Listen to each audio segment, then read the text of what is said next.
And I had another client who could be lucid in her dreams, which is more common among women. She could ask the damn characters what they represented and they would tell her. It was like, okay, that was pretty weird. And like a lot of the things they told her were really helpful, and they were not things that she wanted to hear. She basically, one of them told her if she was going to live, she'd have to go visit a slaughterhouse. And the reason for that was because she was raised as a little princess and protected from horrible Mother Nature until she hit puberty, in which time she turned into an evil villain, because that's how the family worked. Perfect child, evil teenager, overnight. And then, well, that was hard on her, and she wasn't prepared because she thought the world was princess world, and you know, she couldn't go through a butcher store without having a fit. And no wonder, you know, like really, Jesus, you know, it's no wonder, but you do it.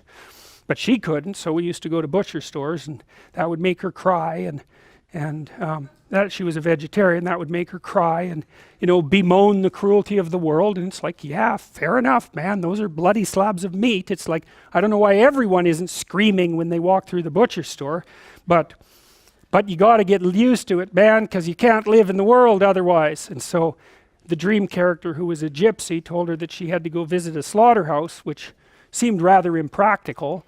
And so I asked her if she could think of anything else to do, and she thought, well, why don't we go visit a funeral home and watch an embalming? And I thought, oh, good, that sounds like a fun way to spend a day. And so I phoned up a funeral parlor, and I said I had a client who was terrified of death. Yeah, and I was a therapist who was also a little shaky on the concept myself. And so they had no problem with that. They deal with death all the time, which is really something to think about, right? A human being can actually have an occupation where they do nothing but deal with death, and they don't go stark raving mad. It's like, what the hell's up with that? It's like working in a palliative care ward where your clients that you know have a relationship, all they're going to do is die this week, next week, the week after. People do that.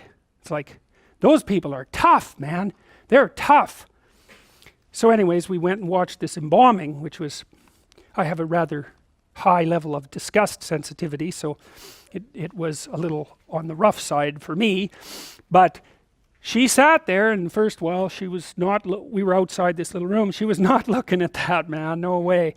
And she'd kind of go like this, and you know, that was pretty good. And then she'd go like this, and then she'd go like this, and then she watched it. And then she asked if she could go in, and she put on a glove and she touched the body, and she didn't have a fit, she didn't have a panic attack. And so she walked away from there learning that there was a hell of a lot more to her than she thought there was, and that she could see things that she didn't think she could see and live. And after that, she sort of had a touchstone. It's like, well, I'm kind of afraid of this. Well, is it as bad as going to see the embalming? No, it's not that bad. Well, I guess I can do it. It's like an initiation, right? She had an initiation. And so did I, you know. And I learned a lot from doing that. I learned that one of the things you need to do if you're going to be a human being is to prepare yourself to be useful in the face of death. And so when you have a parent that dies, which, you know, shatters people's ideas, often they can't even think about it. If you can't even think about that, man, you've got some thinking to do. Because you need to be able to at least think about that, because otherwise you're just going to be a wasteland when it happens. And you never know, you could even have a higher ambition. Maybe you could even be useful when it happens, instead of being part of the heap of destroyed people who also have to be taken care of. You know, and that's brutal. You have to be brutal to be useful in the aftermath of your parents' death. You know, you don't get to crumble and fall apart, and no, you have every reason to. So you got to be kind of some tough monster to manage that. But do you want to be useful in the face of tragedy, or do you want to be pathetic? Well, you make your choice.